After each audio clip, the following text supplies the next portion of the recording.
Hello dear student, welcome to my YouTube channel. आज हम पढ़ेंगे government textbook mathematics class 5th और 4th की ज्योमेट्री में इनकी दो 7th का भी 6th का भी यही है, लेकिन इन तीनों का हम दो तरह की ज्योमेट्री हमें दिया गया है। 2D शेप की ज्योमेट्री और 3D शेप का ज्योमेट्री है। लेकिन इस वीडियो में हम 2D शेप की ज्योमेट्री पढ़ेंगे और अगले वीडियो में हम 3D शेप की ज्योमेट्री पढ़ेंगे। 2D शेप की ज्योमेट्री क्या होता है, इसके एंगल्स कितने होते हैं, इसका पैरामीटर और एरिया हमने कैसे मालूम करना है, और एंगल कैसे कहते हैं, इनके दरमियान एंगल कैसे होते हैं, कितने एंगल होता है, तो ये सारी चीज़ें हम इस वीडियो में देखेंगे। एंगल क्या होता है, एंगल जब when two non-parallel line intersect each other and angle are formed, में इसके दरमियान एंगल बन जाता है। जब दो नॉन पैरेलल लाइन आपस में इंटरसेक्ट कर लेते हैं, इनके दरमियान क्या बन जाता है, एंगल बन जाता है, और इसको हम मेजर करते हैं डिग्री में। अब एंगल के मुख्तलिफ टाइप्स हैं। एक राइट एंगल ट्राइंगल होता है जिससे 90 एंगल बन जाता है, और एक स्ट्रेट 180 डिग्री होता है। अब यहाँ पर एडजेसेंट एंगल दिया गया है। एडजेसेंट एंगल क्या होता है, एडजेसेंट एंगल वो एंगल होता है जिसका कॉमन आर्म हो, अपोजिट साइड भी हो और कॉमन वर्टेक्स हो, तो ये क्या होता है, ये एडजेसेंट एंगल होता है। जिस तरह ये एग्जांपल हमें दिया गया है। अब इसमें इसका वो जो ये इन दोनों का कॉमन है। अब दोनों एडजेसेंट एंगल क्या है, ए और बी आपस में एडजेसेंट एंगल है, क्योंकि इनका कॉमन पॉइंट वो है, वर्टेक्स वो है, और इसका आर्म जो है वो भी एक है, तो ये क्या है, ये आपस में एडजेसेंट एंगल है। बी और सी जो है ये भी आपस में एडजेसेंट एंगल है। इस तरह नॉन एडजेसेंट एंगल में ये इनका कॉमन पॉइंट कॉमन पॉइंट हो, लेकिन आर्म जो है वो इन दोनों का एक कॉमन आर्म के न हो, तो वो क्या कहलाता है, वो नॉन एडजेसेंट एंगल कहलाता है।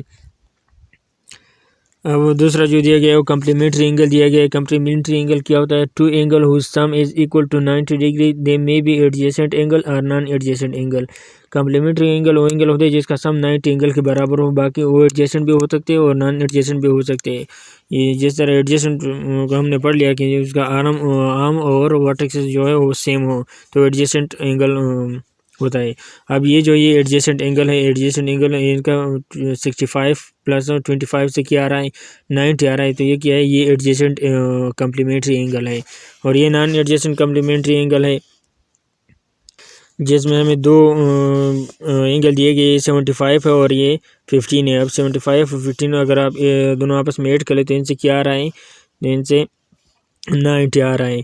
नॉन एडजेसेंट में हमें क्या होता है, दो एंगल दिए हुए होते हैं जिनका वर्टेक्स पॉइंट कॉमन ना हो, तो वो क्या होते हैं, नॉन एडजेसेंट होते हैं। अब नॉन एडजेसेंट में नॉन कम्प्लीमेंट्री है। नॉन कम्प्लीमेंट्री में ये भी नॉन एडजेसेंट है और ये भी नॉन एडजेसेंट एंगल है, तो इन दोनों का आप कम्प्लीमेंट्री एंगल क्या है, ये इसको अगर आप ऐड कर लेते हैं, इससे 90 आता है, तो ये नॉन एडजेसेंट कम्प्लीमेंट्री एंगल बन जाता है। अब सप्लीमेंट्री एंगल है। सप्लीमेंट्री एंगल क्या होता है, जिसका सम 180 के बराबर हो जाए, तो उनके क्या वो एंगल क्या होता है, सप्लीमेंट्री एंगल होता है। ये भी एडजेसेंट होते हैं और नॉन एडजेसेंट भी हो सकते हैं। एडजेसेंट में जिस तरह ये हमें दिया गया है, ये दरमियान में यहाँ पर और एंगल है, तो इस लाइन है, ये और लाइन है, तो इसमें क्या है, ये 80 डिग्री और ये 100 डिग्री है, या ये इनके साथ 100 डिग्री बनाता है और ये इनके साथ 80 डिग्री बनाता है, तो ये क्या, इसको अगर आप आपस में ऐड करें तो ये 180 बन जाता है। तो 180 क्या होता है, नॉन सप्लीमेंट्री एंगल होता है, सॉरी एडजेसेंट सप्लीमेंट्री एंगल बन जाता है। और नॉन एडजेसेंट सप्लीमेंट्री एंगल, ये दो एंगल हमें दिए गए, ये 180 डिग्री का है, 120 डिग्री का है और ये 60 डिग्री का है। अब 120 प्लस 60 डिग्री से क्या आता है, 180 डिग्री आता है, तो ये क्या है, ये नॉन एडजेसेंट सप्लीमेंट्री एंगल है। अब मैं आपको 4 क्वेश्चंस ऊपर लिख रहा हूँ, उसका आंसर आपने देना है। मैं इंशाल्लाह इसका आंसर जो है वो कमेंट सेक्शन में दे दूँगा, लेकिन इस पर आपने सोचना है, ये 4 क्वेश्चन आपने हल करना है कि ये क्या होते हैं। पहला क्वेश्चन जो है, how many right angle are there in a straight angle. दूसरा जो है, how many straight angles are there in a complete rotation. तीसरा क्वेश्चन है, can two right angle be the complete complement of each other, can two right angle be the complement of each other। तीसरा जो question है, can two straight angle can be the supplement of each other।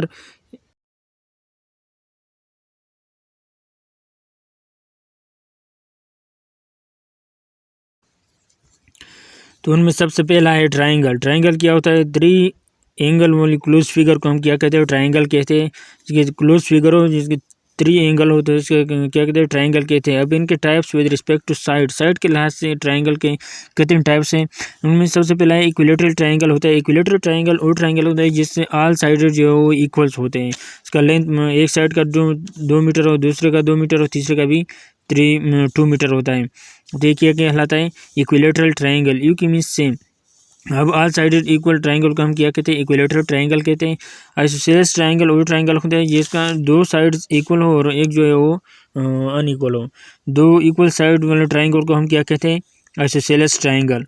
जो तीसरा जो है वो scalar triangle है। Scalar triangle कौन सा ट्राइंगल होता है, जिसके ऑल साइड आर डिफरेंट, जिसके तमाम साइड जो है वो डिफरेंट हो लेंथ में, वो क्या कहलाता है, वो स्केलर ट्राइंगल कहलाता है। Types with respect to angle के लिहाज से ट्राइंगल के कितने किस्म है, ये आपने ध्यान में रखना है कि इसके 2 टाइप्स होते हैं, एक साइड के लिहाज से होते हैं और एक एंगल के लिहाज से होते हैं। इस पर मुख्तलिफ एमसीक्यूज आते हैं।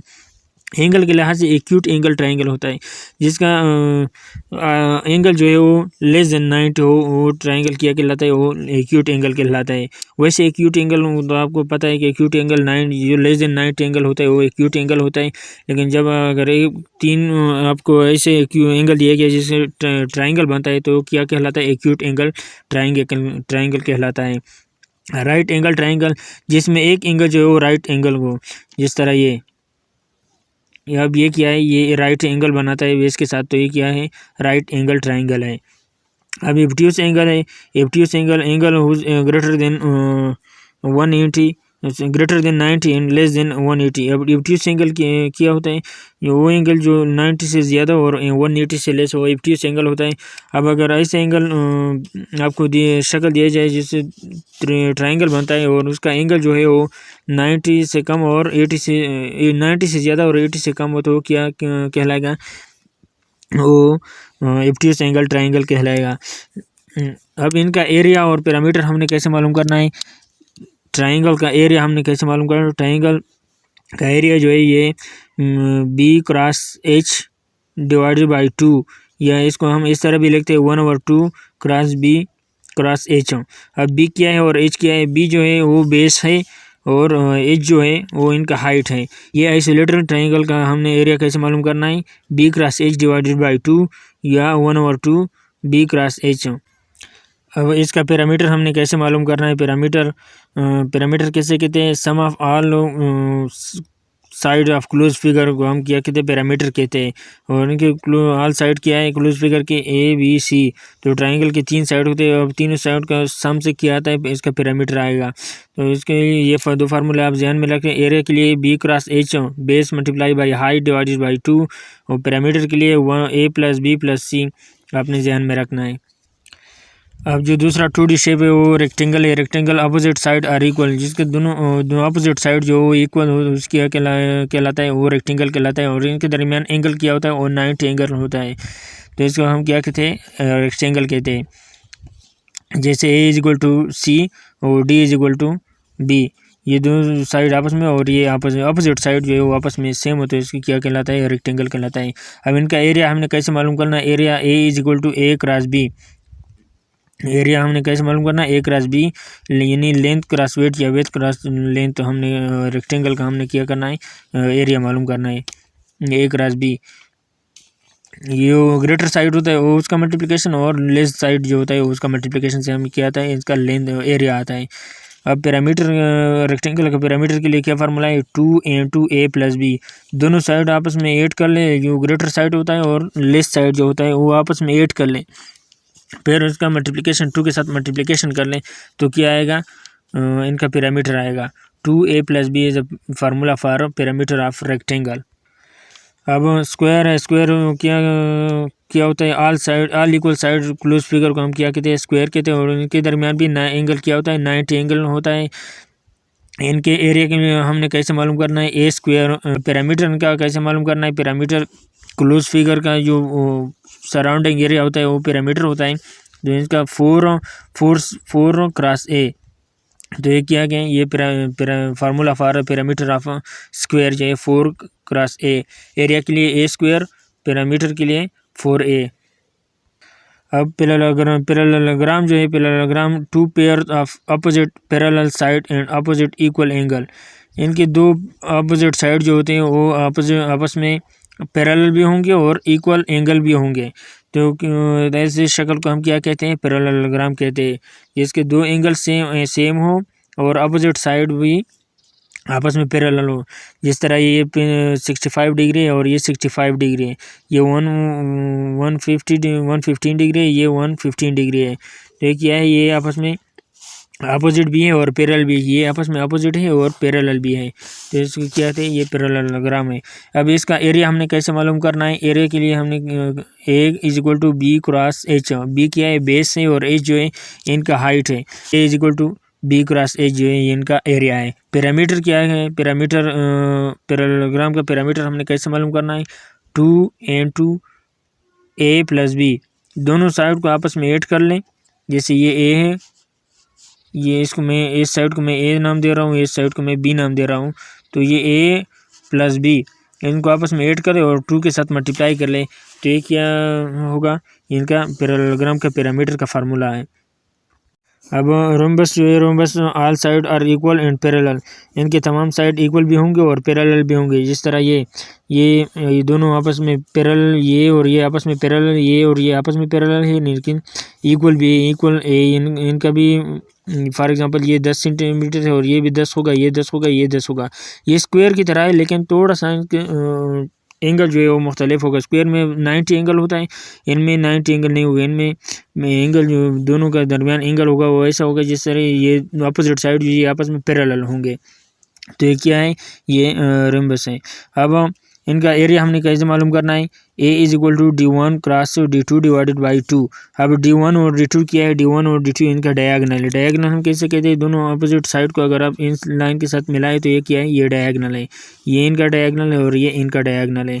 अब इनको मैंने d1 का नाम दिया, ए और सी के जो इनका डायगोनल लाइन है उसको हमने d1 दिया, और डी और बी का जो डायगोनल है उसको मैंने d2 का नाम दिया। तो आपने क्या करना है, A is equal to d1 cross d2 divided by 2। ये इनका क्या है, ये एरिया ऑफ रोम्बस है। अब पैरामीटर इनका कैसे मालूम करना है, 4 क्रॉस ए, ये बिल्कुल इसी तरह जिस तरह स्क्वायर का पैरामीटर और इनका पैरामीटर से फार्मूला सेम है।